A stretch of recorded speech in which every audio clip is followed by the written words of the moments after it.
OAW patron, my man Trent. Salute to you, sir. And if you all have a request for a film, television series, or hell, even an anime review, become a patron of OAW Entertainment at patreon.com/OAW. Select either the blockbuster tier for film and television or the Crunchyroller tier for anime. And with that being said, this is my review of The Last Samurai. Let's get it started. Are you not entertained? Are you not entertained? Is this not why you are here? Greetings to everyone watching live on YouTube and everyone watching after the fact. Shout out to all the faithful in the building and salute to the patrons. This is Larry Williams, OAW Commander-in-Chief, here to bring you all another movie review. Once again, I want to start this off. Huge. This isn't just 5-10 minutes late, whatever like that, right? Huge apologies to everyone. Huge apologies because we had some technical difficulties. Originally, this stream was scheduled for 7:00 p.m. Central Standard Time, and by the time I got to the crib, I didn't have any internet service. I found out there was an outage in the area. So, but it only took them about 30 minutes to get it up and running, and so. I went ahead, I rescheduled for 8. I was like, you know what? I figured I'd keep it at 8. That way we good, make sure that and guess what? Ran into another technical snafu like minutes before this started. So at least we got that all settled. We got that all fixed. So we all good. How's everybody doing tonight? Thank you everybody so much for showing up. Thanks everybody for watching live. Thanks so much, really. But that goes to show you, see, this is why I don't stream on Mondays, and this is why I don't stream before 8:00 p.m. because you don't never know what's going to happen, right? You never know what's going to happen. But anyway, we're here, we're back, we're live, we're getting ready to do this thing. So I actually got a special guest for you all tonight. Got a special guest for you all. Actually, I'm going to go ahead and bring him in now. Trent, tell the people what's happening. What is going on, you ugly motherfuckers? Damn, dude, there go monetization. Oh, my bad. We not even 3 minutes. Oh, man, we definitely getting flagged now, bro. There goes monetization. But you know what? I ain't tripping because you already paid for this review, so I'm cool. Mm-hmm. Damn. I'm good, right? I totally forgot. Like, I totally forgot about that whole monetization thing, so... Well, see, I found out if you wait at least about 30 minutes, then it's cool. They don't necessarily catch it. But yeah, in the first 5 minutes, they definitely gonna catch it. Okay, I will remember that for next time. We'll see what happens after I go to do the metadata after we wrap up. Yeah. But anyway, so I got my man Trent on, and we're gonna be talking about The Last Samurai. Now, Trent. Okay, so real quick, and I will go ahead and start. Just say this here. So we will go ahead and we'll take questions at the end of the review. Of course, we're only going to go ahead and address the ones that are pertaining specifically to this film. Any other questions, you guys just hold your horses because the monthly Q&A is this Friday. So just sit tight with the other questions. We'll bring them back up then. But of course, if you guys feel so inclined, super chats are always welcomed, and those will get top priority. And I will answer questions or respond to any comments in the super chat. That's how that'll work. All right. So I tell you what, and guess what? The other thing too is usually I do a non-spoiler and a spoiler portion of a movie review. This movie, I think we actually could discuss pretty well without spoiling too much. So that's actually pretty cool. This one I think we could talk about, but just for the sake of, for the sake of parody, for the sake of variety, we will do a non-spoiler portion towards the end. I don't have too many non-spoiler comments, honestly. But Trent, you might have some you want to share. So we'll leave that open for that. But what I want to do is I want to start the review with you. I got a question for you, Trent. So real quick, why did you select this film? Honestly, I just love the film, and I wanted to know your thoughts on it because I know we're both we both greatly appreciate the Japanese culture and everything that has to go along with that. So yeah, why not? Okay, cool, fair enough, Yeah, the correspondence for it was pretty funny because Trent, originally you had a different movie in mind, and then I think like a day or two later you hit me up. You're like, Larry, man, have you ever seen The Last Samurai? And I'm like, dude, that's like one of my favorite movies. And you're like, oh, dude, then that's my request. Yeah. Cool. All right, so let's go ahead and let's jump into this.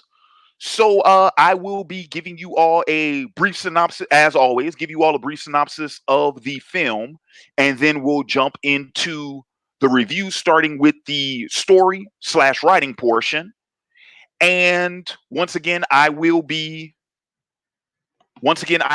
taking my description, my synopsis of the film from the description box. So please feel free, if you feel inclined, read along with me below. All right, so this is my review of the 2003 historical drama action film The Last Samurai, starring Tom Cruise, Ken Watanabe, Hiroyuki Sanada, Koyuki, Shin Koyamada, Timothy Spall, Billy Connolly, and Tony Goldwyn. The film was directed by Edward Zwick, who co-produced with Cruise and Marshall Herskovitz, and co-wrote by Hersokovitz and John Logan. And a synopsis of the film, very brief synopsis of the film. An American military advisor embraces the samurai culture he was hired to destroy after he is captured in battle. Very, very, extremely brief synopsis. All right, so real quick, so yeah, let's get into some detail about that. All right, so for those of y'all who do not know, The Last Samurai is pretty much the story of Captain Nathan Algren, who is a former American Army captain. They don't specify whether or not he served during the Civil War. I'm going to guess he probably has. And the reason for that is because we do know that he served during the campaign against the Native American tribes, right? I say campaign as being a very, very yeah, we know what that actually was. It was a systematic genocide. That's what it was. It was a military genocide of the Native American people. That's what it really was. So unfortunately, so we know he served during that, because at the opening of the film, he's suffering from PTSD because he was forced to do some very morally compromising things during that campaign. But the reason why I'm curious if whether or not he also served during the Civil War is because that's where most of those guys went. A lot of the guys who served during the Civil War, who went back home and pretty much found themselves with nothing else to do, they went right back in once the whole campaign against the Native Americans started. So so there's a chance that he could have done both. But anywho, but he is a retired veteran who has kind of found himself kind of on the, I want to say almost like on the circus circuit, if you will. He's a performer. He's a performer, and he ends up getting recruited by his old commanding officer with a job opportunity to travel to Japan and to train the new Imperial Army in the early years of the Meiji Restoration period. Now, for those of you all who may not be caught up on your Japanese history, the film takes place in the early years of the Meiji era. The Meiji era was the era of Japan following the end of what is commonly known as the feudal era of Japan, because for several hundred years Japan had a feudal system, and there were civil wars going out throughout the entire country, and the only real centralized government or somewhat central government that was in place was the Tokugawa shogunate, or the Tokugawa shogunate, whichever pronunciation you want to use. I always like Tokugawa because it kind of rolls off the tongue. But the Tokugawa shogunate, which even the shogunate in and of itself was still a martial state, because the shogun was the head general of Japan, and all of the feudal lords either you served under the shogun or you fought against the shogun. And that was pretty much, and then of course many of the feudal lords fought amongst themselves for personal reasons, monetary reasons, land, property, slaves, all that jazz, right? So Mhm. anywho, but once the Tokugawa shogunate fell, the Meiji restoration, the Meiji government took over. And so that period where they were working on establishing and solidifying a unified Japan is known as the Meiji Restoration period. It's sort of analogous, it's akin to um oh snap, the period in American history following the Civil War. Mhm. Um Yeah. Damn, what I'm losing my The, I'm losing my historical terminology right now. Um, it's just the restoration, isn't it? yeah, exactly, right, exactly. Just a Or not, restoration. or reconstruction, if I'm getting it. Reconstruction. There you Yeah, go. There you yeah, go. Yes. So yeah, the Meiji yeah. Restoration period was sort of analogous to or akin to the American Reconstruction period, right? Because they were putting the country back together following their Civil War, and so yeah, so that's where this story takes place. It takes place during that period, and it focuses the central conflict of the film focuses on one of the last samurai rebellions that took place in the early years of the Meiji Restoration, because there was something else that was going on during the Meiji Restoration period was the influx of Western powers. Those Western powers, and there were numerous ones, which they do mention in the film. There were numerous ones. The film makes it seem like America was the major one, but in actuality, it actually wasn't. I do believe it was the English and the Portuguese that were the two biggest ones of that time. Yeah, yeah, Um, but you had several countries who were trying to establish trade routes with Japan, right? It was a trade agreement. It was a commerce agreement. But with those trade agreements came an influx of Western influence. And so, what the film illustrates is that the samurai rebellion, I'm going according to the film because I'm gonna bring up what the what Katsumoto's rebellion was based off of. Mhm.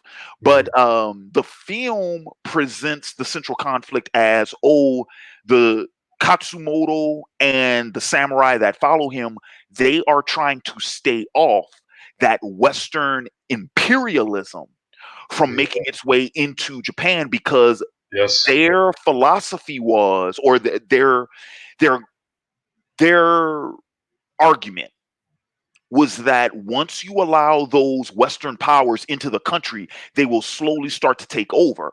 And over time, the Japanese people will cease being what they were and they'll become something else, Yeah. something that we will no longer recognize as our own because we've been inundated with so much foreign influence, Yeah. right? So Yes. that's how the film portrays it. And of course, they do a lot of romantiz So, sizing. romanticization romanticizing. Yes, they do a lot of romanticizing of the samurai, of samurai culture, samurai beliefs, all that, because the film makes it seem as though it's like, oh, like the samurai are the last remnant of the ancient Japanese people, and that's what's at stake. So it's not just a commerce war, and it's not just a war for territory or even for power, because once again, Katsumoto is a devout servant of the emperor. He Mm, is samurai. mm, Samurai, by definition, by Japanese definition, to serve, right? yeah. So he's not trying to overthrow the emperor. No, what he's trying to do is he's trying to remind the emperor of where he comes from.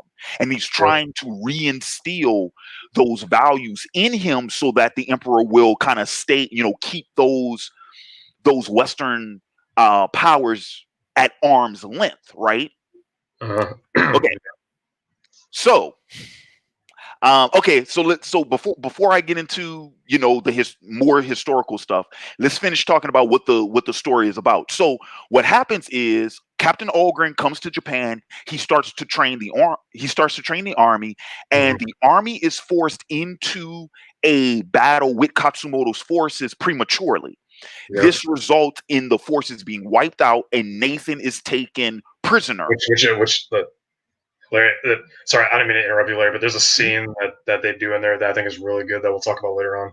Okay, cool. Yeah, I'll remember that. I'll remember that. So then, so what ends up happening is Nathan spends the winter with Katsumoto and his family and his forces, and over that period of time, he gets to know them. He develops an affinity for them, and once he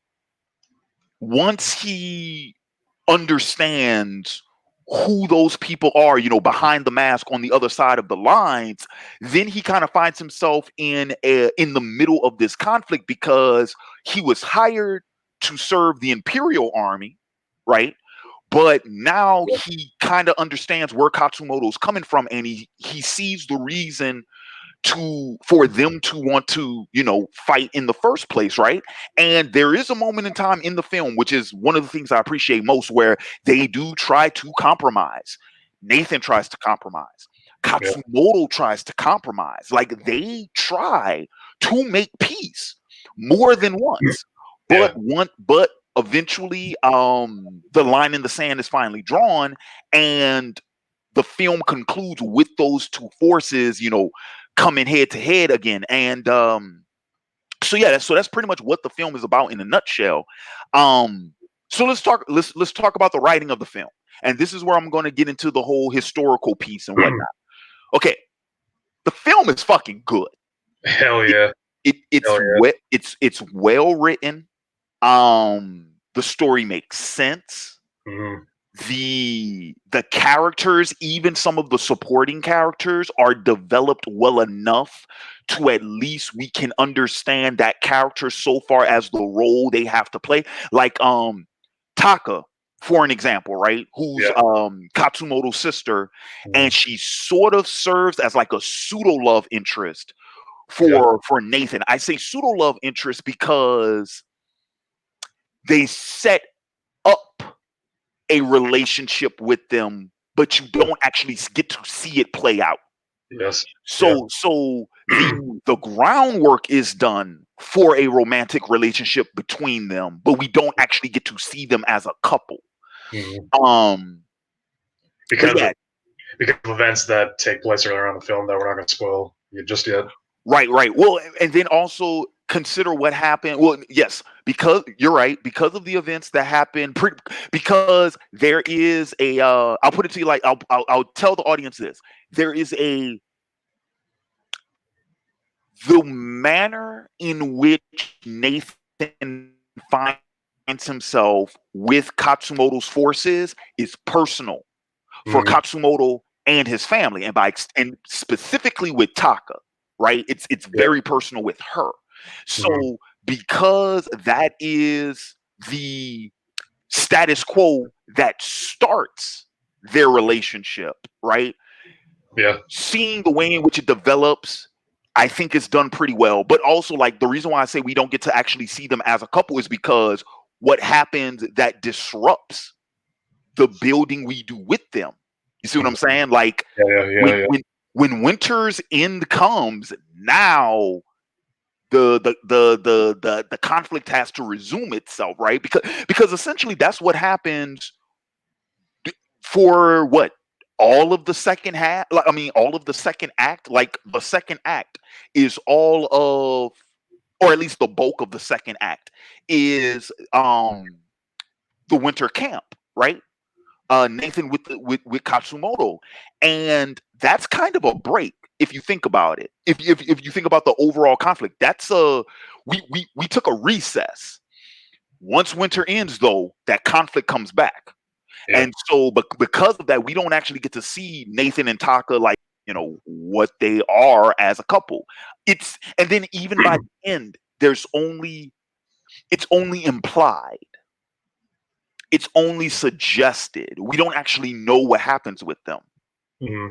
But like Taka even Taka, she's developed well enough for us to understand the role she plays in the story. She's not just a set piece. Like she plays a role the same way that Katsumoto's son plays a role. You know, because he's another. I get. Well, I mean, yeah, he's a secondary character. He's probably, I would argue, maybe the second or third most important samurai behind Katsumoto, because it's Nobutada. it's four. It's like 4 or 5 of them that are the Yeah, main ones. Yeah, there's him. There's Nobutada, Ujio, which is Hiroyuki Sanada's character. Yep. And then there's like 3 more that I can't remember their names. Oh, Bob, the one that he's calling Bob, right? Yeah. Bob, and then the I forget the other samurai's name, but he's the martial arts one. He's the one that does all the hand to hand. The one that looks like Asuma. Yeah. Yeah, the big guy. Yeah. So like they're like the 5 main samurai. Is those 5? Right? No, I'm sorry. Yeah, those 5. Yeah. So but like I said, dude, like even the way we're able to talk about them, like we don't know much about like Bob. We don't know much about shit, I don't even know his name, right? But I know enough to know. I'm like, oh wait, I know what guy that is, right? Yeah, that's the taijutsu guy, right? Like, yeah, that's the. I'll call him Asuma. Yeah, he does look like Asuma. He does. So yeah, so like the writing is good, right? The writing is good. The dialogue is good. I love. Granted, I mean, it's somewhat subjective, totally subjective, right? I love Nathan's narration. Yeah. In the journal that he's keeping. It reminds me a lot of Dances with Wolves, which is another one of my favorite films. And the story is very analogous to Dances with Wolves. It has that same it has a lot of the same themes. I also like how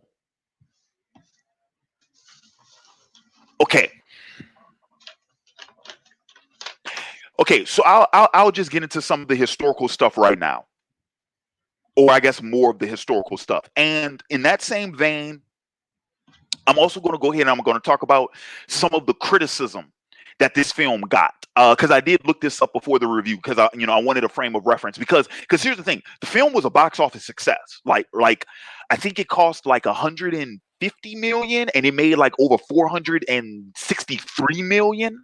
So it was a box office success. It got it garnered many award nominations. Dude, I think it got like 4 Academy Award nominations. So like critically it was accepted well. But there was some dissension. People did have some stuff to say about it. So I want to address some of those briefly. Because I read some of it, and on the one hand, I can see why the film garnered some of the negative reception, and then I would also, at the same time, while I can agree with it, I can also contextualize it in a sense to where it's like some of that stuff I can say, yes, I do agree with what you're saying, but I don't necessarily agree that it carries with it this intent. All right, so let's talk about some of that stuff. Okay, first and foremost, can we go ahead and debunk the biggest misnomer about this film? Because it's right in the freaking title. Can we do that? Yeah. Trent, can you please tell the audience who the Last Samurai is? Mr. Algren. It's not. No, it's not. It's not. Okay, is it? It's Katsumoto. Well, I was gonna say it's Katsumoto's whole battalion is what I was gonna say next. Dude, it's Katsumoto. If you think about it, Katsumoto is the main. I mean, Katsumoto he's the titular character. Yes. The story is really about him. Yes.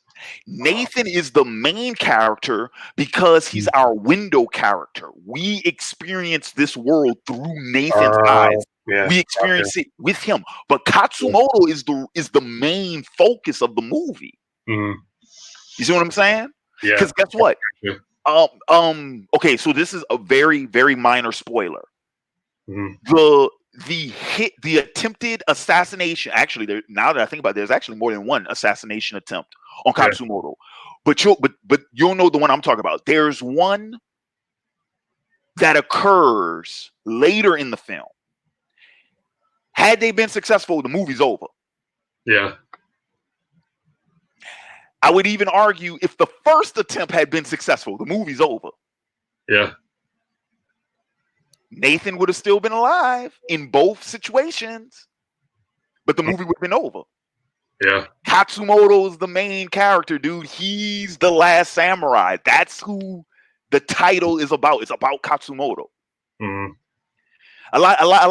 I mean, it was a running gag when the movie first came out, and a lot of people like bashed the movie for that. It's like, oh, a white man's the last samurai, and it's like, dude, you didn't watch the movie. Like, Yeah. It's like Princess Mononoke, right? Yeah. Ashitaka is the main character of that movie, but who's the titular character? San. Yeah. She's the titular character because she's the focus of that movie. Mhm. So anyway, okay, so that's one thing.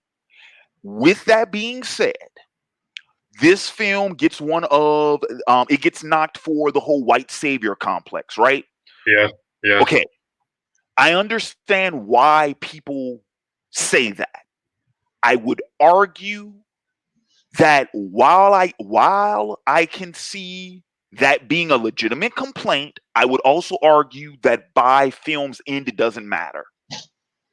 Because if you watch the film and you see how it ends, it kind of doesn't matter all that much. Kind of doesn't. Yeah.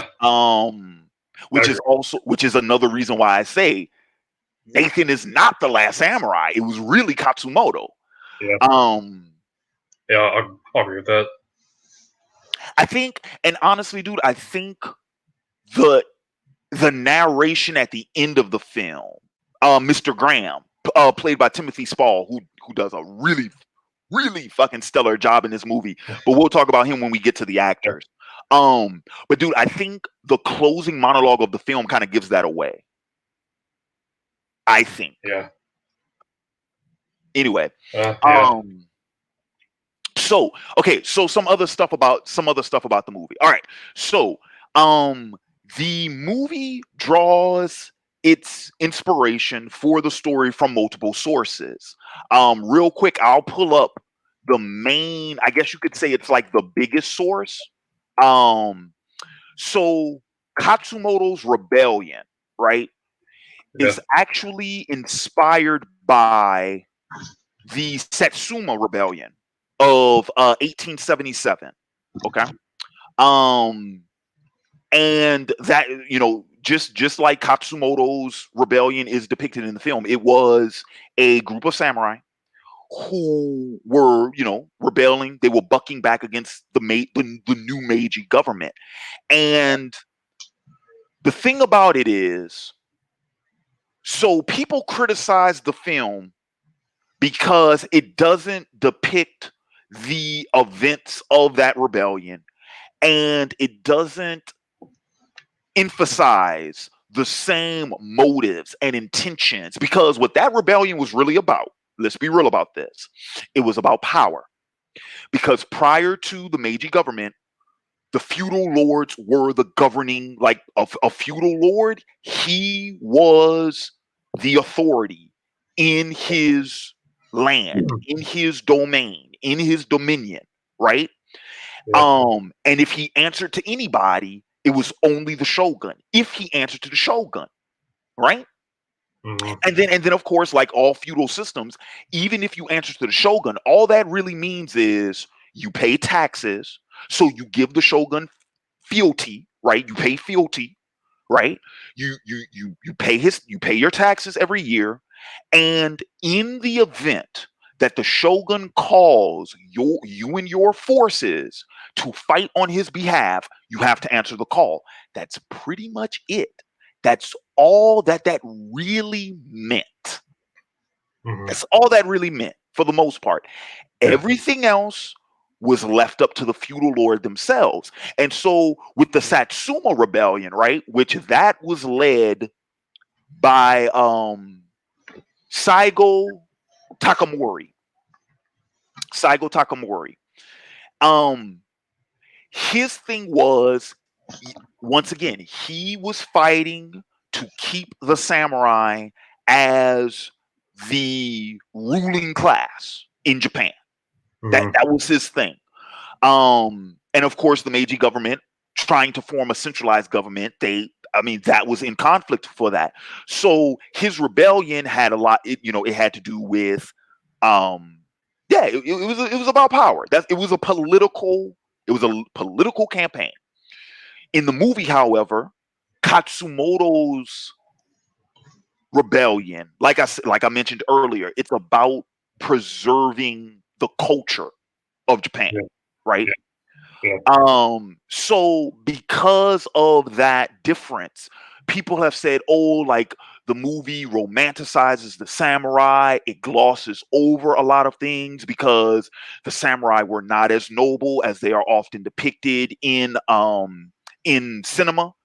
And I mean in media, especially and specifically Western media.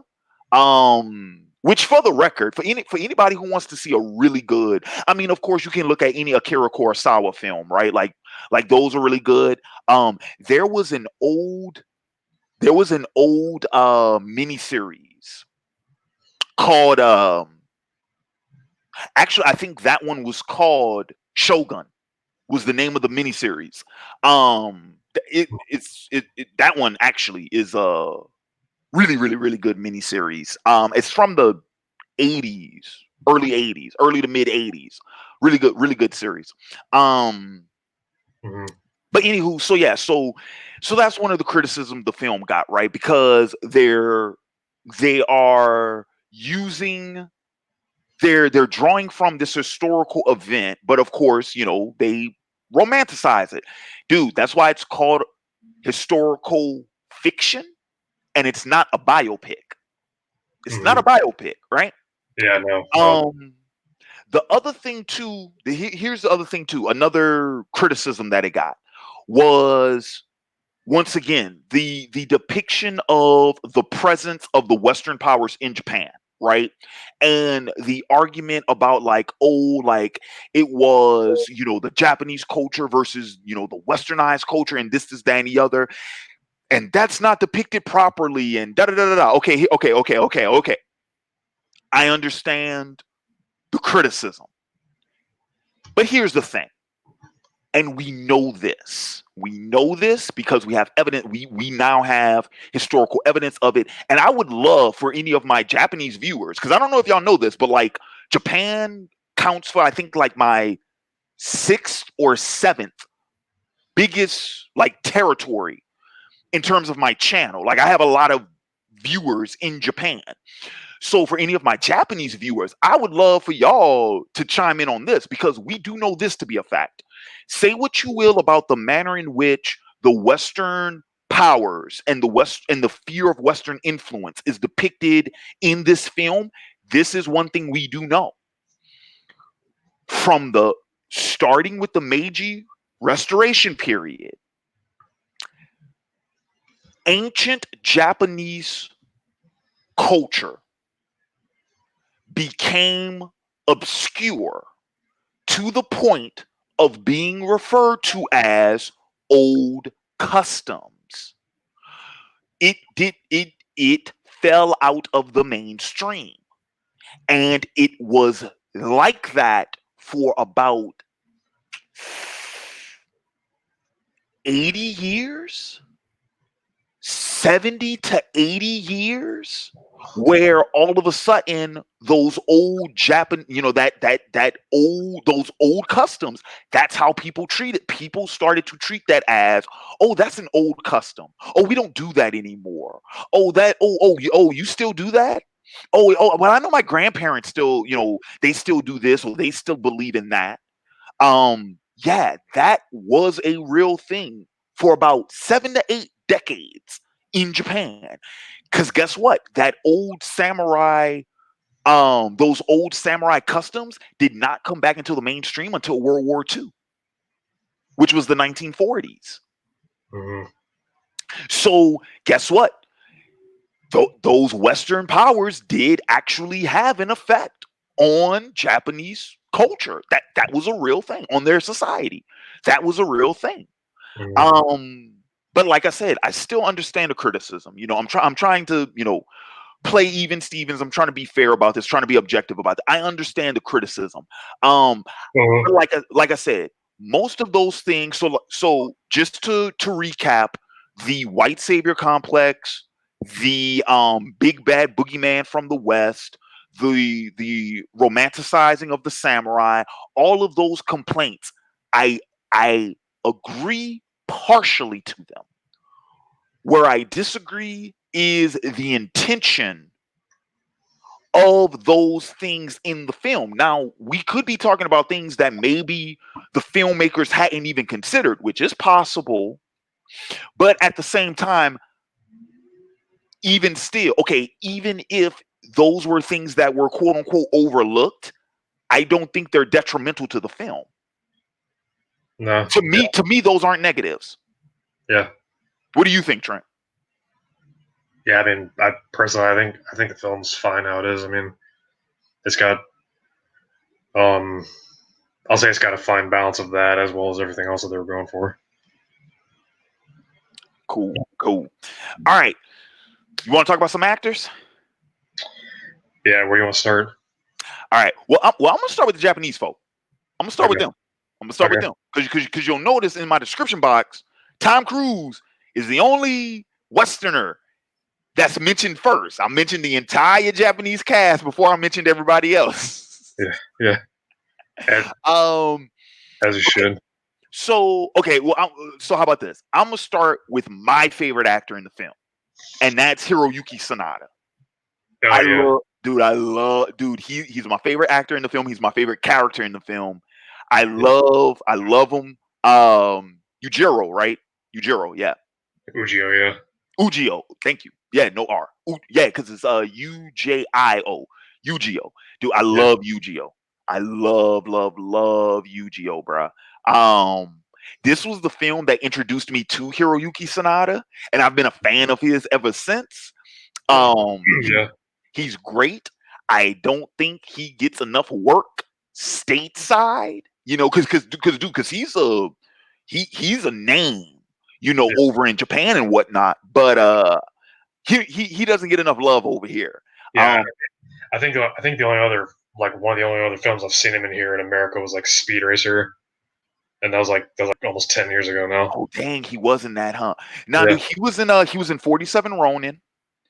Yeah. He was Yeah. he was the villain. He was the villain in Rush Hour 3, which I always laughed about Oh because yeah. I forgot. because because in Rush Hour 3 he's supposed to be Lee's brother, but I'm like, but Yeah. dude, Hiroyuki Sanada is Japanese. He's and Jackie Jackie Chan. Chan is Chinese. Yeah. It's like what? What? Yeah, so I always thought that was funny. But yeah, he's the Yeah. villain in Rush Hour 3.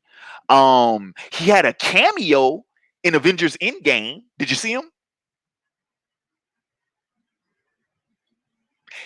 He is the Yakuza boss that Hawkeye kills in Japan. Oh shit. Yeah, that's right. Yeah. Yeah, Oh, yeah. fuck, I forgot about that. He's also um the he is the son of, what is it? Is it the Yamada? The Yamada Corporation in the Wolverine. Oh yeah. That's He's right too. Yeah. yeah. He's the Silver Samurai's son. Yeah. Yeah. Mm. Yeah. So he's in the Wolverine. But Yeah. so here's the thing though. Like I said, I think Hiroyuki Sanada hasn't been given his love stateside. I think that's going to change because you know what his next big role is, right? No, I do not. He's Scorpion in the new Mortal Kombat film. Oh, it's gonna be so good. hmm It's gonna be so good. So yeah, so I think when that movie comes out, everybody's gonna know who Hiroyuki Sanada is, bruh. Yeah. Dude, and I was like, dude, that's oh my god, he's gonna be so freaking perfect in that. Yeah. Dude, he's gonna be so good in that. Oh my god. Yeah. But yeah, but I love him in this. I love him in this. So who's your favorite character in this one? I'll say I'm split between him or either Ken Watanabe as Kazimoto. Yeah. Yeah. Even though I do like Tom Cruise as Nate, I just think Katsumoto played his role better. Yeah. As being the I don't know, I guess the last man standing or the last savior for ancient Japanese society. Yeah. Ken Watanabe is like phenomenal in this movie. Yeah. Like he's so good, it's ridiculous. Yeah. Tom Cruise is good. Yeah. Dude, you know what's funny, dude? I personally think this is one of his better films because I think he is because he's out of character. Tom Cruise has been one of those actors where he tends to play himself a lot. Yeah. And which for the record, he does it very well. He does it very well, dude. But you got to remember what type of personality Tom Cruise is. Like, dude, prior to Robert Downey Jr.'s casting in Iron Man, Tom Cruise was who they initially wanted for Iron Man, and he would have been perfect for that. I thought he would have been fantastic as Iron Man. Granted, though, he would have been more like the traditional Iron Man as opposed to Robert Downey Jr. sort of doing his own flair on that character, and by doing so, completely redefining who that character is now.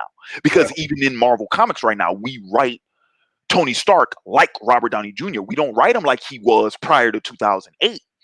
So, but this is one of those films where it's like Tom Cruise isn't playing Tom Cruise. So we get to see just how versatile of an actor he actually is. And he's fucking good. He is good. He's good. He's really good in this. Hell yeah, he is. He's really good in this. Yeah, him playing the hit. I'll say his ability to play a damaged Civil War veteran was phenomenal. Yes, like, that was so good. Yes, because he has a couple scenes that we'll probably talk about in the spoilers as to that shows off that character more. And then the other thing too is it's like as tragic of a character as Nathan is, dude. The film has so much levity. Like he knows how to crack a joke. Like, I mean, dude, even the stunt he pulls at the beginning of the film when he starts shooting off stage.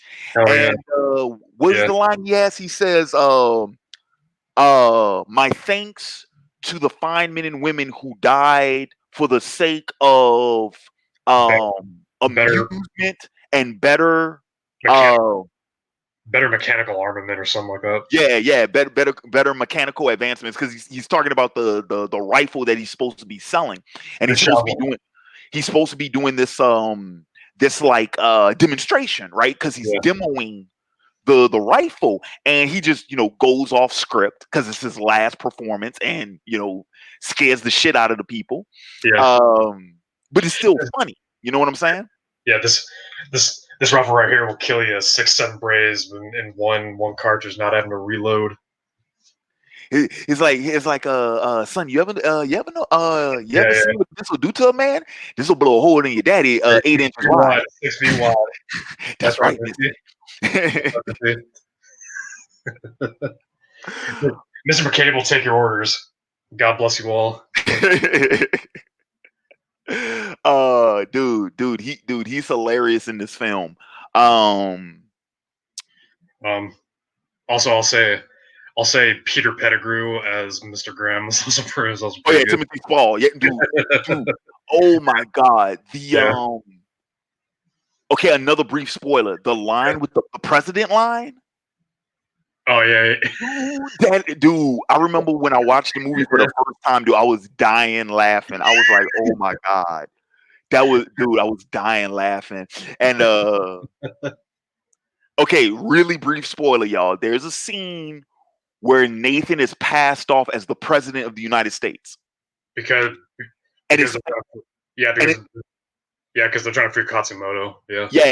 so they're trying to get past security, and it's like it's a total bluff. It's off the cuff. Nathan didn't know what the hell was going on. Mr. Graham just started because he's speaking Japanese, and Nathan's trying to follow along, and then he tells him, and Nathan's like, oh, okay, and so he starts like posturing himself like he's the president. Like, yeah, I'm important. Like, yeah, you got to let me in there, dude. It is hilarious. Yeah, they got a fake warrant and everything. Yeah. Yeah. Oh, dude, it's so funny. It's Yeah. so funny. And he's like president of the United States. He was like, I believe I made a terrible mistake. Of all the lies, right? Like that. Wow. Okay. Yeah. But no, Timothy Spall, he's really good. Yeah. Tony Goldwyn is really good as the as Nathan CO. He's really good. And Billy Connolly's character is really funny too. He's just not in the film enough. Yeah. He's great when he's in it though. Mhm. Because he's funny as hell too. Did he play the Irish officer, right? Yes. Okay. Yeah. With all due respect, sir, shove it up your ass. Yeah, exactly. Yeah. I need to find. Oh yeah, so it's Masato Harada who plays Mr. Omura. He's probably one of the best Villains. dude. Yeah. Dude. And here's the other thing too. What I love about he's not really a villain. Well, yeah. He's just very self-interested. Yeah. He has his own interest. Yes. And here's other, but dude, consider this though.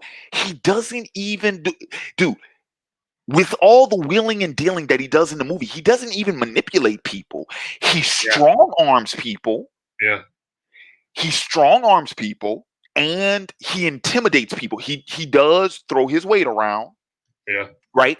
He puts people in compromising positions to where it suits their best interest to acquiesce to him, right? But dude, those are negotiation tactics. Those are business tactics. Yeah. You know what I'm saying? Like I can't go as far as to call him a villain because he's not really a villain. You know? He's just go ahead. He's just doing what he thinks is right for Japan. Well, he does what best serves him. That's what he does. Yeah. What will keep him in power and what will make him the most money. Yeah. What is the most profitable? What is the most advantageous at this time? He's pragmatic as hell. Yeah. He's pragmatic as hell. But he puts on this face that he's doing it for the betterment of Japan. Right? Yeah. And it's for the betterment of himself. It's for the betterment of himself. He's really doing it for himself. Yeah. Which is why I love what happens to him at the end. Do you remember? It's when the don't spoil it, but you remember what pretty much what his I guess you could say his comeuppance. I think it was very suiting for that character.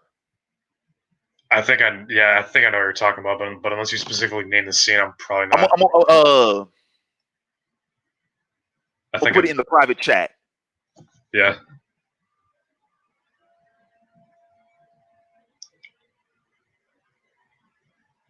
Oh yeah. And that I thought I was like, that's the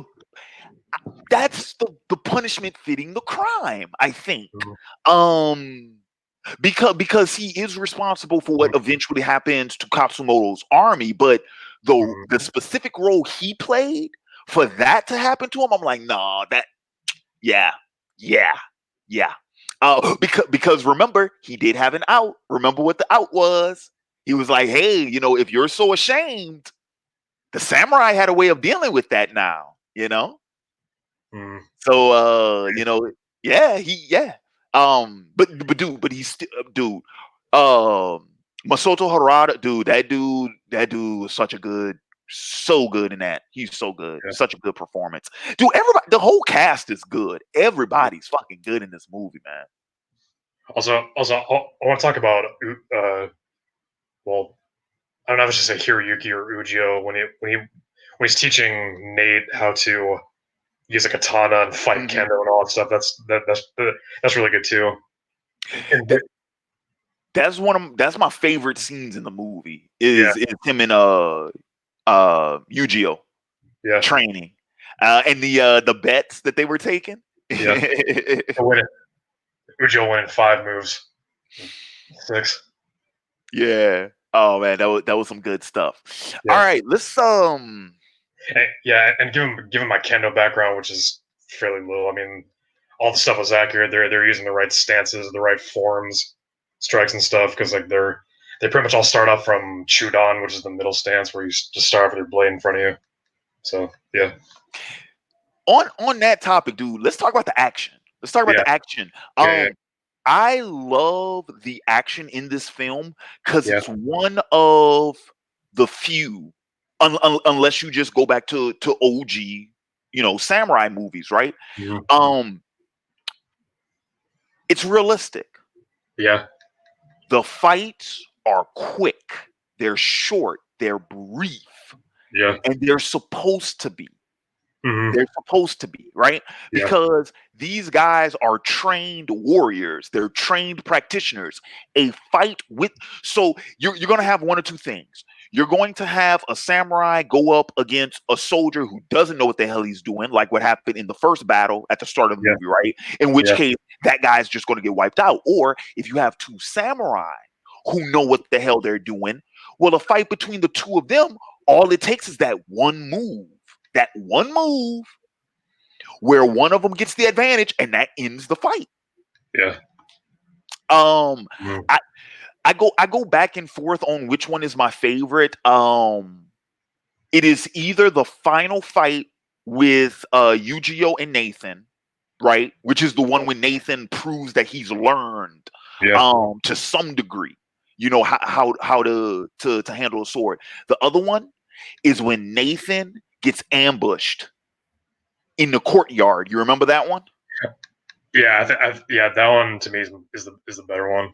Dude, and I love dude, it's one of the few times, dude, what they do with slow motion in this movie is what Zack Snyder always claims that why he always uses slow motion.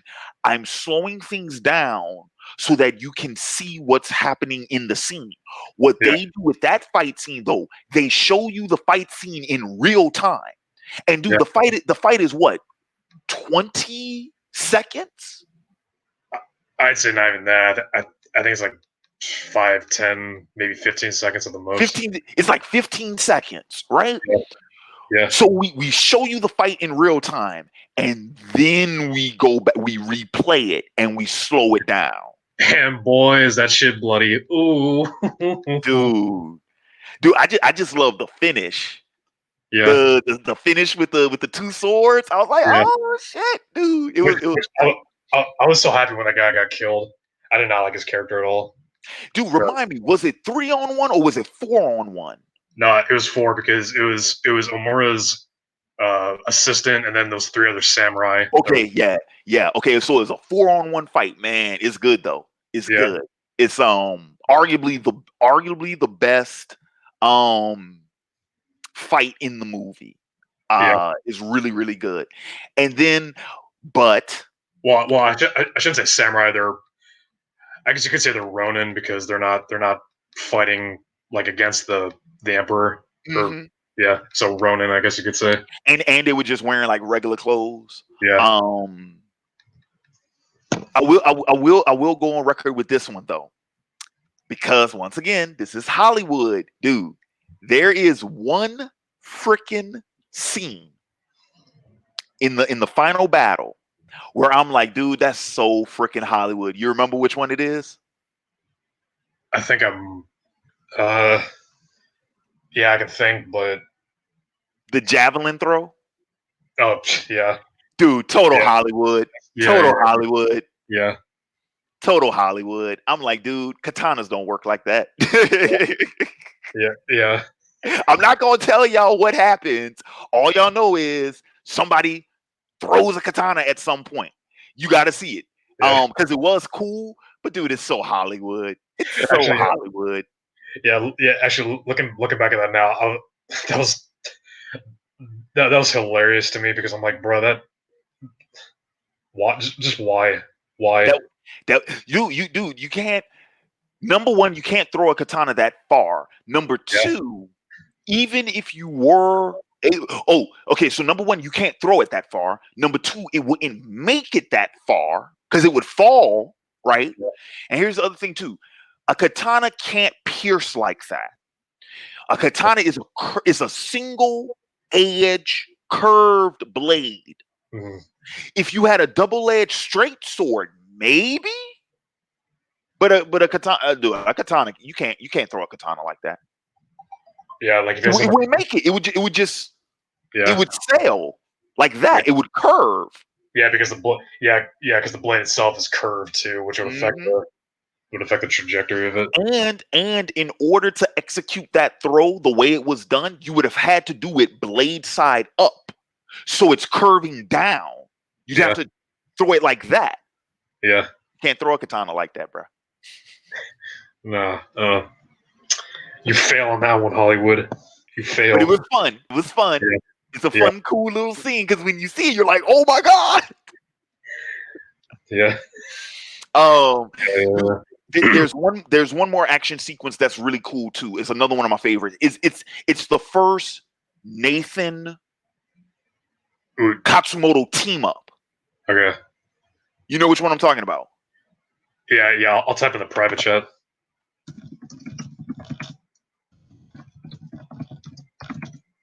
That one.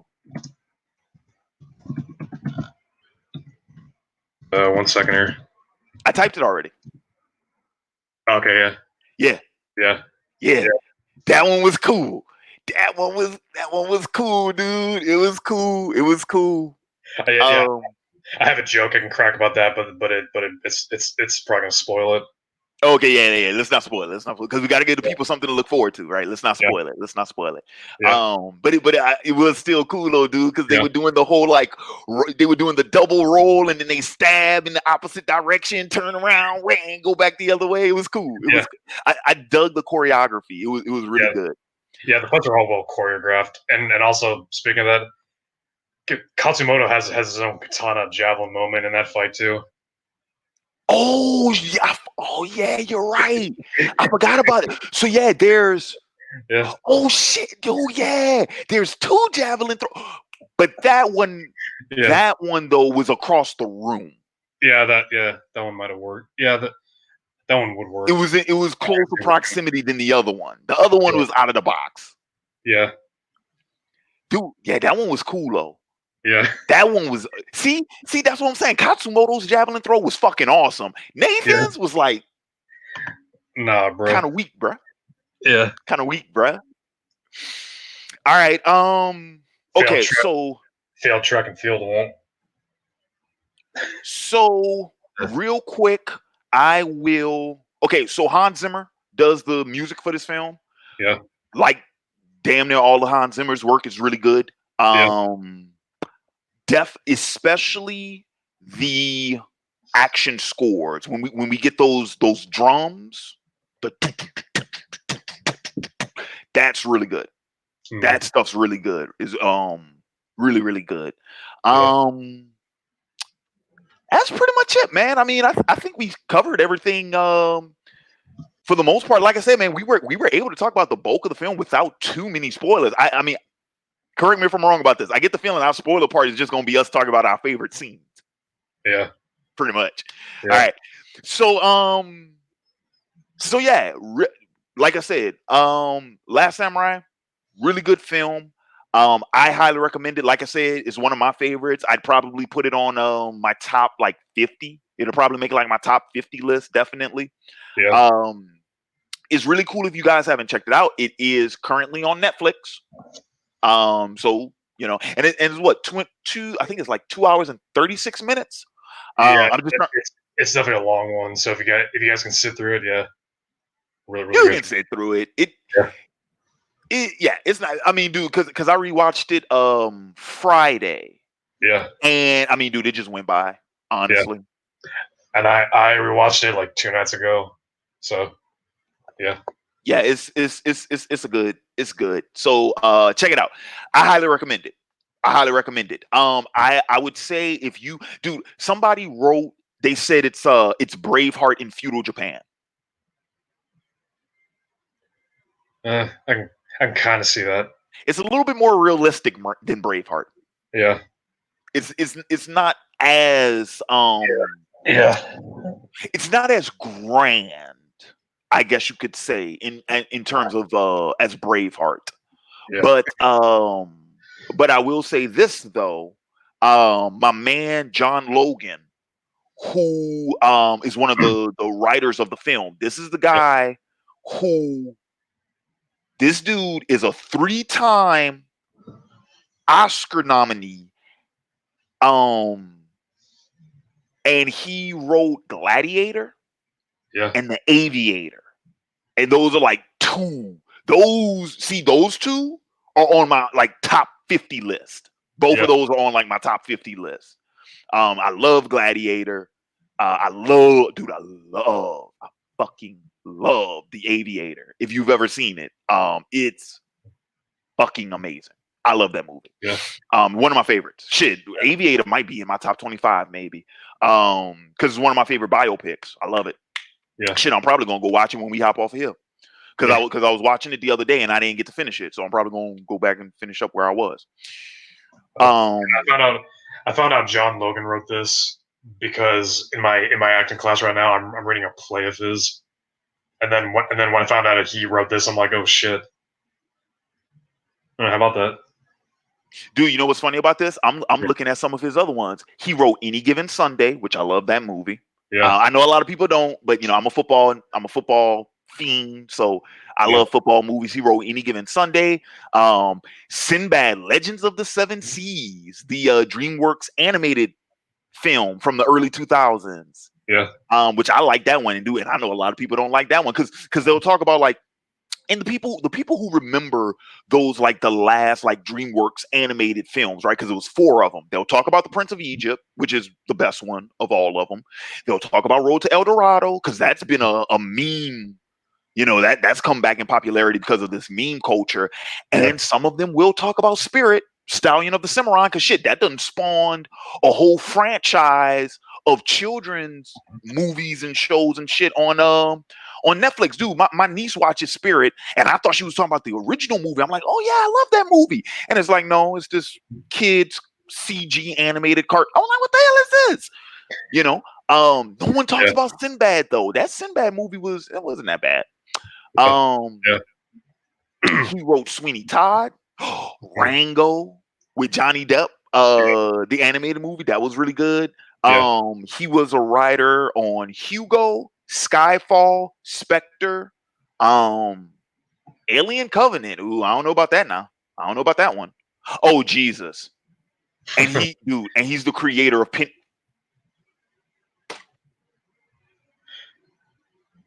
He's the creator of Penny Dreadful. Oh Trent, yeah. Trent, right. Have you watched Penny Dreadful? No, I have not.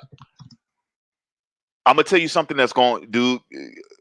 Yeah, keep this in mind, OA faithful, because y'all just saw this happen in real time. Nathan's backstory in The Last Samurai, that is Ethan's backstory in Penny Dreadful. Oh, really? And I won't spoil to you what happens with Ethan, but that setup, American army man, the war for the West against the Native Americans, did some fucked up shit, got PTSD over it, is a drunkard, is a performer, a marksman performer, and then he gets recruited for a job, dude. It's fucking Yeah. Ethan Chandler from Penny Dreadful, and now it fucking makes sense because the writer of this film is the creator of that show. Yeah. That makes total fucking sense. Oh my god, we came full circle. That makes total sense. Oh my goodness. Oh my goodness. That's funny. So anyway, so you ready to talk some spoilers? Fuck yeah. All right, let's talk about some spoilers. All right. So Trent, you was waiting for the spoiler portion. I'm gonna let you take the lead in the spoiler portion. So everyone, just so you guys know, we are going to be talking about spoilers from this point forward. So if you have not seen the film and you want to check it out first before coming back to see this, go ahead and pause it. Go hit it up on Netflix, check it out, and then come back. But hey, come back. Yeah. All right, go ahead, Trent. Take us away, sir. Yeah, you've been warned, or unless you just don't give a damn about spoilers, then hey, welcome. Yeah, I'll say my favorite scene. Well, one of my favorite scenes is when we find out Omura sends the Anbu Black Ops, if you will, to try and take out Katsumoto. Yeah. The ninja assault on his house or his temple or whatever. But that was a cool ass. But like I was mentioning, that's one of the best action sequences in the film. Is the shinobi attack on Katsumoto's the camp because it's his son's village. But the camp, that was like really freaking cool. And that's where the Katsumoto, dude, I forgot about that. Dude, it's so fucking cool though. It's so cool. Yeah. Because I mean, I don't know how many ninja there were, but God, it was a lot. Yeah, I mean, it had to been about like almost 30 some shinobi, I think. Mm-hmm. It was a lot of them. Yeah. But yeah, that's a really cool sequence. And of course that's the scene where they sort of start to like trust Nathan because he helped, fight off the ninja. Some of, like I said, like my favorite scenes, the Yu-Gi-Oh training scenes, like I mentioned before, the ambush in the courtyard. I just also like Katsumoto and Nathan's like dialogue scenes together. Dude, even their first, dude, like one of my favorite scenes is when they have that first conversation and they're just making introductions because again, Nathan, he's American, he doesn't understand Japanese custom, and Katsumoto just gives him that, he's not blowing him off, but he's extremely polite about it. Yeah. So there's that whole thing. It's like I've enjoyed this conversation in English. Yeah. It's like, you have introduced yourself. I have introduced myself. This has been a very good conversation. And then the other one, when they're... Many of our customs may seem strange to you, and the same about yours. For example, not introducing yourself in combat, even as enemies, is considered extremely rude. Extremely rude. Yeah. You remember the one where they talk about Custer?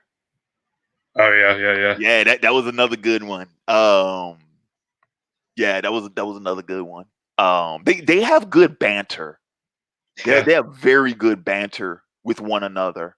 I could see those guys becoming friends. Like I could believe that. Yeah. I like this General Custer.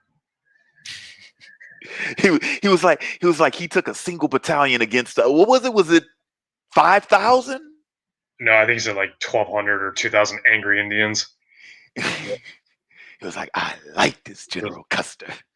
How many men for Custer? 210. I like this General Custer. And then no, dude. Remember when Nathan introduces himself? He was like, I was a captain. He was like, Captain, this is a low rank. And then he looks at him like a Mother- medium rank. Motherfucker. Put some respect on my name, motherfucker. Oh man, it was so funny. Yeah. Oh man. I'm Also, trying to think. Oh, go ahead. no, I was just saying well, another one of my favorite scenes is when Nathan gets when he's first training the army, and I forget that the CO that he's at odds with. What's his name again? Oh yeah, I forget his CO. Dang, what is his name? It's wait, it's here somewhere. Hang on, where is he?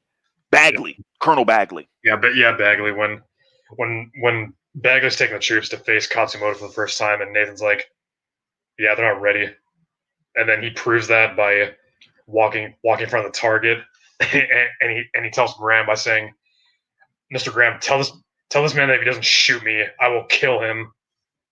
And then that whole scene plays out. Yep. Yeah. That was yeah. Dude, do you remember the scene when Nathan is explaining to Mr. Graham the process of scalping? Yeah. Dude, yeah.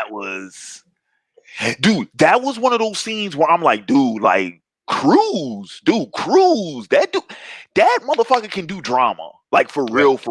Not granted, yes, because I saw this, long before I saw Born on the 4th of July. What's another one of Tom Cruise like really like dramatic movies? I'm trying to remember another one. I think Vanilla Sky is considered one. I think I saw this before Vanilla Sky too. Yeah, actually I did, because I didn't see Vanilla Sky, Minority Report. I didn't see those until like later in high school, and this came out my freshman year in high school. So yeah, I saw this before those. Yeah, dude, like that was one of those scenes where I'm like, dude, like Cruise can do drama, like for real drama. Yeah. Imagine someone who hates you with the utmost intensity, and they get a fresh grab on your tuft of hair to release any particles on your nervous system, and then you'll have somewhat of an idea of what it's like to be scalped, Mr. Graham. Dude, I also remember this movie. I want to say this was the movie. Either this was the movie or it was the second to last movie that Cruise did before Collateral. And when I saw him in that, I was like, whoa. Dude, Collateral changed, that opened a lot of people's eyes. Have you seen Collateral?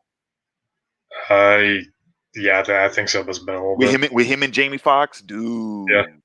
Dude, Cruise is something else in that one, bro. Yeah. Yeah, he is something else in that one. All right, so let's see. Like I said, I knew the spoiler portion was going to be short. Actually, we'll talk about one more thing where Nate, the person Nate kills with that javelin throw of his katana, yes, is Bagley. Mm-hmm. Yeah. Which, like I said, it was fun. It was cool to see, but I was like, man, that's Hollywood is all get out, bruh. Yeah. Also the scene at the end where, when Omura orders his men to just fire that Gatling gun and take out the rest of Katsumoto's men, mm-hmm. and all the rest of the Japanese soldiers, they take off their hats and they bow. Mm-hmm. Yeah, that scene makes me cry every time. Yeah. It is. You know what it reminds me of? Have you seen Man in the Iron Mask?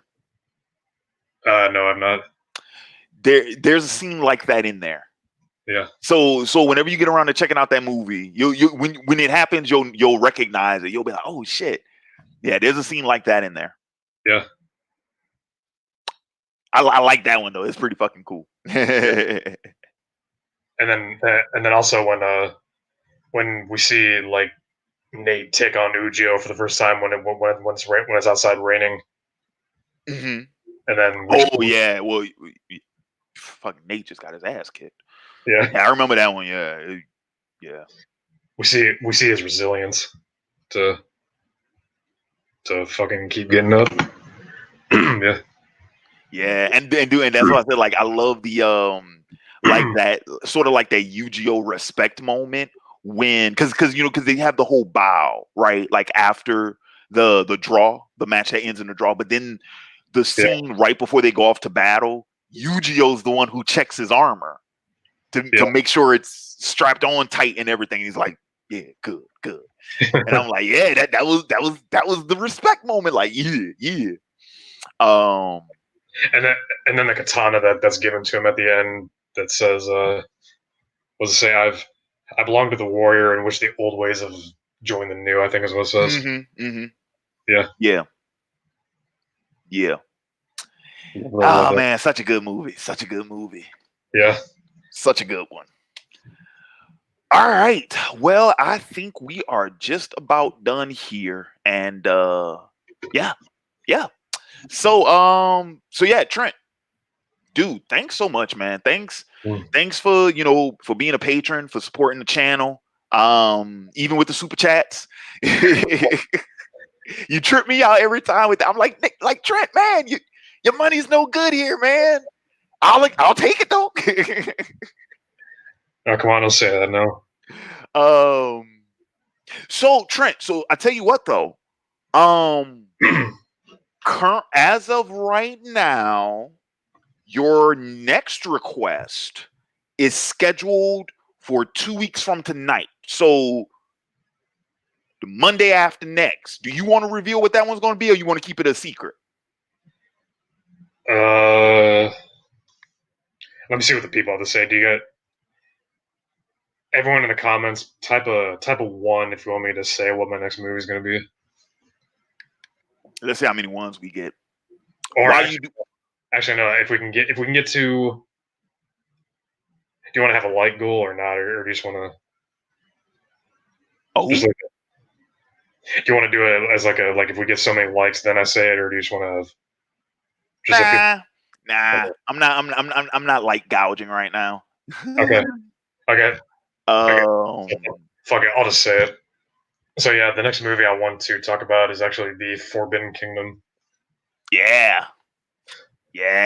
That one will be fun. That's the Jackie Chan Jet Li collaboration. Yes. The loose adaptation of no, it's not an adaptation of, it's a sequel to Journey to the West, which is an old Chinese, a very famous Chinese folk tale and myth. It is the inspiration behind a lot of what us anime fans, a lot of the material we like, including Dragon Ball. Dragon Ball was based off of Journey to the West.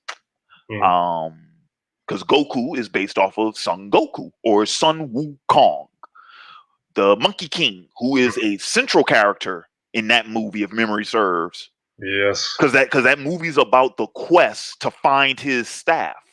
Oh wait. Do they already have the staff? Well, yeah, Because I haven't watched it. It's been a while since I watched it. I think they already have the staff, and they're trying. What is it that they're trying to find? Yeah, they have the staff, but they're trying to get it back to the Monkey King because they're trying to save him. Essentially, they're trying to save the Monkey King. Yeah, or free the Monkey King, if you will, because he's imprisoned, right? Yeah, because the Jade Emperor defeated him.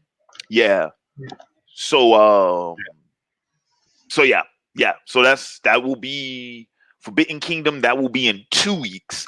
Next week I'll have another movie review for you all. Gonna be something. I can't tell you what it is. But it's gonna be something a little light-hearted. More lighthearted than the last 2 reviews, because we went from like psychological horror to historical drama action, right? So next week we're gonna do something a little bit lighter, a little bit funner. I think I know what it is because I think you told it. You said it. You know. You have no idea what it is. Is it? You have no idea what it is. Is it here? I'll type it. I'll type in the private chat. Although I'm probably wrong though. I'm pretty sure I did not reveal that to anybody. Oh yeah, I did. Okay, so I did mention it to you. Yeah, that's what Yeah. it is. That's what it is. Yeah. So I got to rewatch that because the first time I watched it, I was barely paying attention to it. It was kind of just playing in the background, but now I got to go back and I got to rewatch it. Yeah. Because one of the patrons requested it, so I'm like, all right, man, we'll do that one. Yeah. So yeah, all right, guys. So that's going to do it for us. I am well, hang on real quick. I am going to real quick. Let's set up some comments, some questions real quick. We don't have many. Let's see if there are any questions.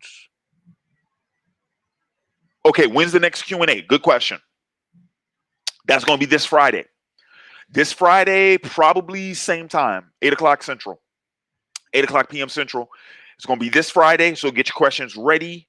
I am also, I think I'm going, this, Trent, let me, tell me what you think about this. What I'm thinking about doing is, I'm thinking about doing a poll on the YouTube, on the Twitter, and on the Facebook page to get feedback on what the faithful would like to have as a community goal, right? And what I'm thinking is, because this will be a super chat goal, so for the next Q&A, we'll have a super chat goal. If we meet that goal, then I'll do whatever video that the faithful vote for. That's what I'm. What do you think about that?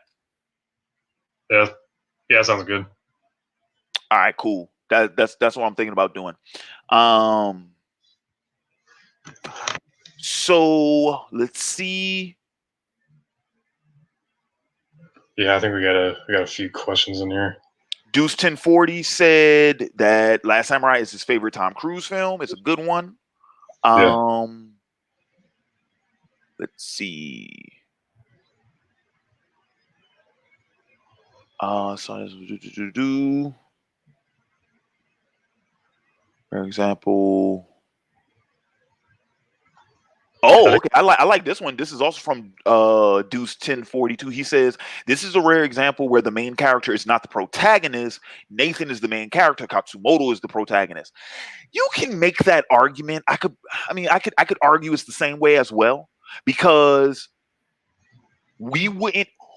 okay, so let me put it to you like this. This is why I would say Nathan is the protagonist of the film, because Katsumoto's story would have still happened had Nathan not been there or not.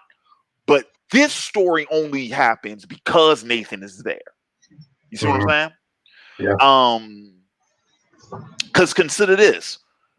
After that first battle and Nathan survives, Nathan could have just went back home.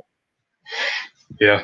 Katsumoto's story would have still played out, but so far as the story for us is concerned, it would have ended because Nathan left. So the protagonist is the person whose actions push the story. You could say that is Katsumoto. Yes. I would argue in this particular sense, I would say it's more Nathan than Katsumoto. Because once again, guess what? Nathan, once they return back to the capital, Nathan could have just let Katsumoto get assassinated and the story would have been over. But he doesn't. He saves Katsumoto, which continues the story. Yeah. So that's why I would say Nathan is the protagonist. Yeah. Carlos was in the building. He said this was a fine film. Carlos, man, we got to get you back on the streams, bro. We got to get you. I don't know if he's still watching. We got to get him back on the stream. I know he's probably working though. Oh, this one's from DeJean P. He said, "Did your interest for Japanese culture come from anime or before anime?" Anime. Yeah. That's what initially got me interested in Japanese culture. But by the time this film came out, I was like obsessed with this stuff. Yeah. I was like obsessed with like Japanese history and stuff like that. Yeah. So dude, I was waiting. Like, I remember like watching the commercials for this movie, like getting ready for it to come out. And I wasn't able to see it in theaters. I had to wait. I saw this movie for the first time the day, and dude, this is gonna be fun. I can tell you all the exact date this movie premiered on pay-per-view. June 20th, 2004. So like a year later. I think it was like it was like 8 months, 10 months, something like that. Because I want to say, I think when did this come out? The fall? Yeah, this was the fall of 03. November 20th of 03. And and it premiered on pay-per-view June 20th of 04. So what is that, like 8 months? 8 months later. Yeah. I'll say this got me into martial arts and all that stuff because I was playing basketball before I did that because if this film came out in 03, I was like 7 years old. And I saw this and I started doing martial arts right afterwards. Yeah. But I remember that. Yeah, it premiered on pay-per-view June 20th of 04. Cause that was my birthday. And that was my birthday present. Kind of for that year. Yeah. Like I remember telling mom, like, oh my God, like this movie's coming on. Like I really want to see it. This is any other dude. I got up at 6 a.m. because that was the first showing. I got up at 6 a.m. Dude, I even remember I recorded it. I recorded it off of pay-per-view. I set the VCR timer and everything, man. Had a fresh tape for it and everything. I'll say for me too, I mean anime of course is another one.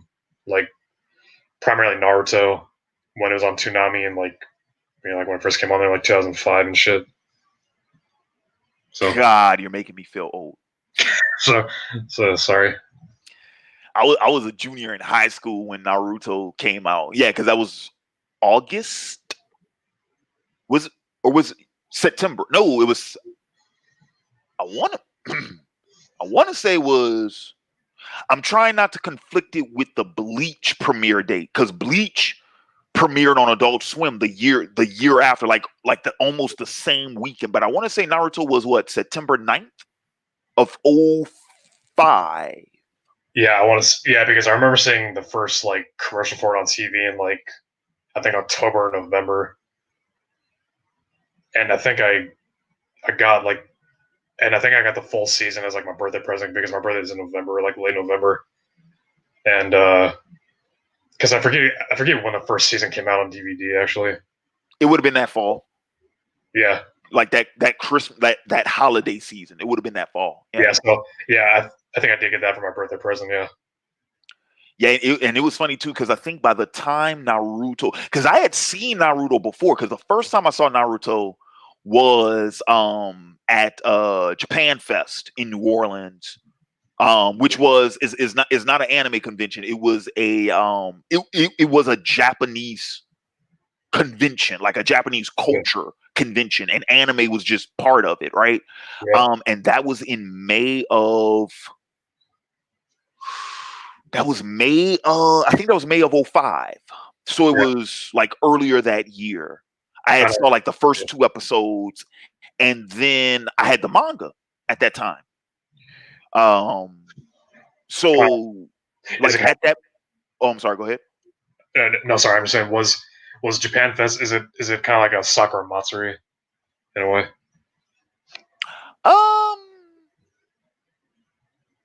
Remind me of that one. Well, the way I learned about that was I saw Uber was doing a stream about that where they're saying it was like him and King of Lightning and like several other guys were going to go to it. Oh yeah, kind of like that. Yeah, if it's like a Japan, it's like a Japan festival, right? Okay. Yeah, that's essentially what it was. It was pretty cool though. Because I got to see a kendo demonstration. I got to see a tea ceremony. Mm-hmm. There was the fucking Japanese drums, man. They had a big, like, they had a concert. They performed right on the steps of the museum. The taiko drums, yeah. There was a lot of like prints because it was at the art museum, right? It was at the New Orleans Museum of Art. Yeah. So they had like a lot of prints, which were really cool. The cuisine, dude. It was the first time I ever had yakisoba. Mm. Oh, dude, it was so good. It was Did you so try good. sushi? Did you try sushi when you were there? No. I didn't Yeah. do sushi. You're not a fan of sushi? Yeah, I am not a fan of sushi. Oh, I'm come not. on, bro. Come on. I'm not a fan because Yeah. I just had some bad sushi, bro. Like I have. Yeah. I have had good sushi, Yeah. but I have had. I won't call it bad, but okay. What I'm gonna say is the few times I have had sushi that I did not like far more than I had sushi that I did like. Okay. But Yeah. yeah, the first time I had sushi was like in 4th grade, 5th Oh, grade. so damn. Yeah. Yeah. Do you guys have Kroger down south? I don't think so. Okay, well, if you're ever like up north in Ohio sometime, I'll get some. I'll bring it to you because this is really good. You're in Ohio? Yes. Ohio. Like, doesn't Hugo live in Detroit? Not anymore. Oh, he doesn't. Oh, okay. No. Yeah, you're over there with them Buckeyes. Yeah. Oh Jesus! Don't look at me like that. Don't look at me like that, man. You're scaring me. Dude, I've always said there are only 2 things I hate on this planet. Oh God. And they are the Boston Red Sox and the Ohio State Buckeyes. I'm not a fan. I'm not a fan. Yeah, whoops. I'll give y'all credit though, dude. Wait, do you keep up with football? I'm more of a basketball fan, but yeah. Oh, okay. Because the draft is on Thursday, man, and that boy Chase Young. Oh my God, that dude's a monster, bro. Hell yeah. You don't attend Ohio State, by the way, do you? I applied there, but no, I didn't go there. No. Okay. Then we cool. Okay, good. But Ohio State, man, I don't. Yeah. All right, let's see. Let's get. Oh snap! Nick's in the building. Yeah. Shot red. Nick is in the building. Yeah, Let's see. I gotta go to a Japan Fest sometime soon. I've always wanted to go. I need to end up just fucking going, man. My man Wayne's over there. He trying to get me to go. Yeah. He's been trying to get me to go for a minute. Yeah, let's just fucking go together, bro. I said let's just go together. Fuck it, yeah. Dude. Okay, fine. Fuck it. Yeah, we'll get a crew together, man, and we'll go do that. As soon as this, COVID stuff blows over and it's safe to travel and stuff again, shit, I'll start stacking my paper. Yeah, because I'm graduating like a month anyway, so I'll stack my paper. Yeah, well, I should say graduating because they canceled all that shit. So. Oh man, damn, that sucks. Which I mean, I don't really care anyways. It's whatever, I got you. Yeah. All right, let's see. Okay, this one's from Nick. He says, Larry, would you watch a Yasuke, the Black Samurai movie? They were supposed to be making one. I think they still are making one. Cause didn't weren't they talking about getting what's my dude's name? Black Panther. Chadwick Boseman. Chadwick Boseman, yeah. Yeah. I think he was they were eyeing him for that. I think they actually did just cast him for it. But I think the film is like still in development. And then now, I mean, dude, who knows? But yeah, I'm looking forward to that one. I think as we're talking, we're making people have more questions. Say who? I said I think the more we talk, the more people we're inspiring people to have questions. Yeah, but yeah. Okay, Mimi Kelly asks this: Did you ever think of moving to Japan despite language barriers? At one point, I did. I wanted to at one Yeah. point, but Mm, I would miss American food too much. yeah. Now I know they got American food there, but it's not the same. Yeah. Cause like I already have a hard enough time living in Texas, and I can't get good Louisiana cuisine. What the hell you think gonna happen once I move to Japan, right? Yeah. So yeah. Mm. Yeah. I kind of wanted to too, but then my life plans just changed. So I mean, you don't never know, right? You don't never know. Who knows? yeah. It's possible, but I don't want to as much as I used to, Yeah. mainly because I realized that I didn't have to get what I wanted. You know, Mm, because for me it would have been a career thing, right? Because I wanted to create manga. mm, Um, yeah. but you don't have to move to Japan to be a mangaka. You can be a mangaka in the States. So, all right, we're shutting this sucker down. It's time to shut it down. So once again, I want to thank everybody for watching live. Thank everybody for watching the fact. Thanks everybody for if you're watching after the fact and you stuck around this long. Thank you, thank you, thank you. I know these tend to last long, but you know what, Trent? I think most of my viewers appreciate longer videos. Why was that? I think most of them just listen to them Hmm. like a podcast. Yeah. And I think that's what it is. But that's always kind of been the thing. Like my viewers have always, I mean, because I've always done longer format videos. So, Yeah. but I think that's what the appeal of the longer video is. It's because it's like, yeah, you just listen to it like it's a podcast. You don't even watch the video. You just, you put it on and then you put your headphones in and you just go about your business doing your other stuff while you just listen to it. Yeah. All right, guys. So we are going to be signing off. Once again, thank everybody for watching live. Thanks everybody for watching after the fact. As always, like, comment, share, and subscribe. Share on social media, share with your friends, even when you think might get a kick out of it. If this is your first video that you've seen of OAW Entertainment, welcome. First and foremost, welcome. Become a subscriber. And last, certainly not least, well, actually, technically second to last. But certainly not least, if you want to support the channel, and if you have a film of your own that you would like to see reviewed right here on OAW Entertainment, become a patron at patreon.com/OAW. Link is right there.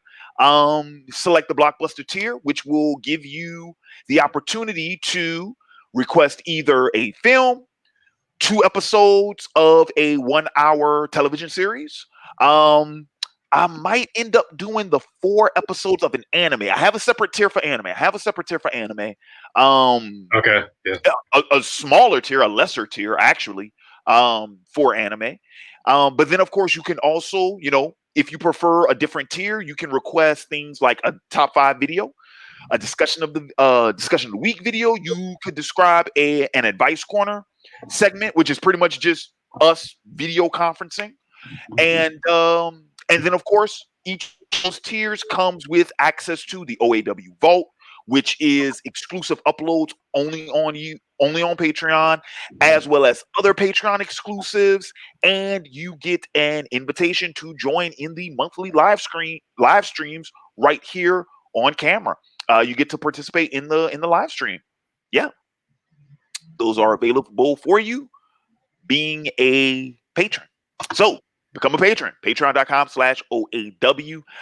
And of course, guys, follow me on social media. I'm on Facebook. I'm on Twitter. I'm on Twitch. I don't do the Instagram thing. I ain't about that gram life. I don't do Instagram. I don't do Snapchat. I don't do TikTok. I haven't jumped on any one of those yet. Just Facebook, Twitter, Twitch. I am looking to pick up Twitch Tuesdays again tomorrow night. That's going to be some more Naruto Ultimate Ninja Storm 4 gameplay, and it will more than likely be this same time, 8 o'clock p.m. Central Standard Time, is when that, and I'll probably do like 8 to 10, like about 2 hours, 2 hours, 2.5 hours worth, like we used to do, more than likely. All right. So, with that being said, this has been Larry Williams, OAW Commander in Chief, and my man Trent. You want to give a final? Trent, you there? Yeah, I'm still here. Oh, okay. A final farewell to the peoples. Yeah, no, just thanks again, guys, for coming out and watching this very long video. We're almost at an hour 40 minutes right now.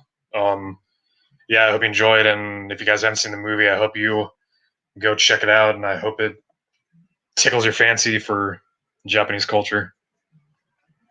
Yes, sir. And you know what's funny? Wow. Okay. We actually do not have the outro because I messed around and I deleted it by accident. Damn it. All right. Yeah, I know. I gotta go back and re-upload. I gotta go back and re-upload it. All right. All right. But this has been Larry Williams, OAW Commander in Chief, signing off. Catch you cats later. Peace. Yes. And we